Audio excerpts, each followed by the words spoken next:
देश में इन दिनों संसद के विशेष सत्र की चर्चा बहुत तेज है। दरअसल 18 सितंबर 2023 से केंद्र सरकार ने संसद का विशेष सत्र बुलाया है। केंद्र ने बुधवार शाम को इस सत्र को बुलाए जाने की वजह साफ कर दी।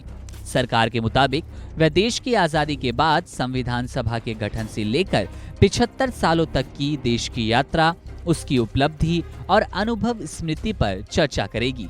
बता दें, इन सब के अलावा 4 ऐसे बिल हैं जिनको सरकार लोकसभा में चर्चा करके पारित करना चाहती है।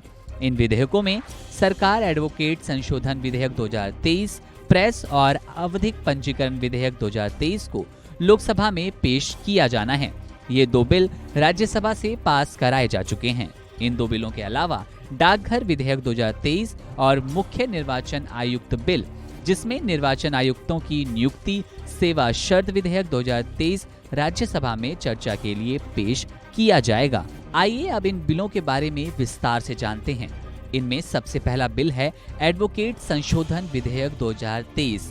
केंद्रीय कानून मंत्री अर्जुन राम मेघवाल ने मॉनसून सत्र में इस बिल को राज्यसभा में पेश किया था, जहां इस पर चर्चा की जानी थी। इस बिल में अपनी उपयोगिता खो चुके सभी अप्रचलित कानून या फिर स्वतंत्रता पूर्व से पहले के अधिनियमों को निरस्त करने के लिए केंद्र सरकार लोकसभा में पेश करेगी।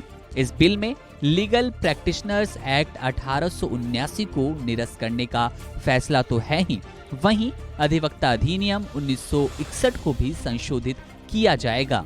इस विधेयक में प्रावधान है कि प्रत्येक उच्च न्यायालय, जिला न्यायाधीश, सत्र न्यायाधीश, जिला मजिस्ट्रेट और राजस्व अधिकारी दलालों की सूची बना और प्रकाशित कर सकते हैं। कानून की पढ़ाई और कानूनी प्रशासन में आवश्यक परिवर्तनों के लिए भी सरकार अहम कदम उठा सकती है। अब बात करते हैं दूसरे बिल पर, जिसका नाम है प्रेस और आवधिक पंजीकरण विधेयक 2023। मॉनसून सत्र में ही सरकार ने 2023 में प्रेस और आवधिक पंजीकरण विधेयक को राज्यसभा से पास करा लिया था। अगर यह बिल लोकसभा से पास हो जाता है तो लोगों को कई सहूलियतें मिलेंगी। इस बिल के लागू होने के बाद डिजिटल मीडिया भी रेगुलेशन के दायरे में आएगा। इसके अलावा इस विधेयक का मुख्य उद्देश्य पारदर्शिता शुरू करना है। इस बिल से समाचार पत्रों और पत्रिकाओं के लिए पंजीकरण प्रक्रिया आसान होगी। अगर आप अपना अखबार शुरू करना चाहते हैं और आप जिला कलेक्टर के पास जाकर आवेदन कर पाएंगे। प्रेस का संचालन नहीं करने के लिए कई दंडात्मक प्रावधानों को हटा दिया जाएगा।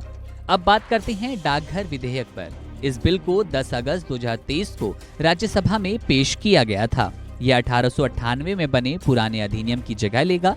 यह विधेयक डाकघर को पत्र भेजने के साथ साथ पत्र प्राप्त करने, एकत्र करने, भेजने और वितरित करने जैसी आकस्मिक सेवाओं के विशेषाधिकार को खत्म करता है। इस विधेयक में डाकघर खुद का विशिष्ट डाक टिकट जारी कर सकेंगे। उनके पास ऐसा करने का विशेषाधिकार होगा। यह अधिनियम पोस्ट के माध्यम से भेजे जाने वाले शिपमेंट को रोकने की अनुमति देता है। किसी भी आपात स्थिति में सुरक्षा और शांति के मद्देनजर पोस्ट ऑफिस के कुछ शीर्ष अधिकारियों को यह अधिकार होगा कि वह किसी शिपमेंट को ओपन करें, उसे रोके या फिर नष्ट कर दें। अब आपको बताते हैं इस सत्र के लिए अंतिम बिल के बारे में, जो है मुख्य चुनाव आयुक्त और अन्य चुनाव आयुक्त विधेयक 2023। सरकार ने मुख्य चुनाव आयुक्त और चुनाव आयुक्तों की नियुक्ति की प्रक्रिया में बदलाव करने के उद्देश्य से राज्यसभा के मॉनसून सत्र में एक विधेयक प्रस्तुत किया।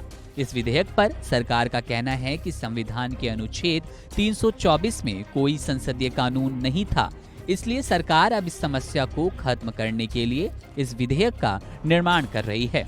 आपको इस बिल की विशेषताओं के बारे में बताएं तो इसके अध्यक्ष प्रधानमंत्री होंगे।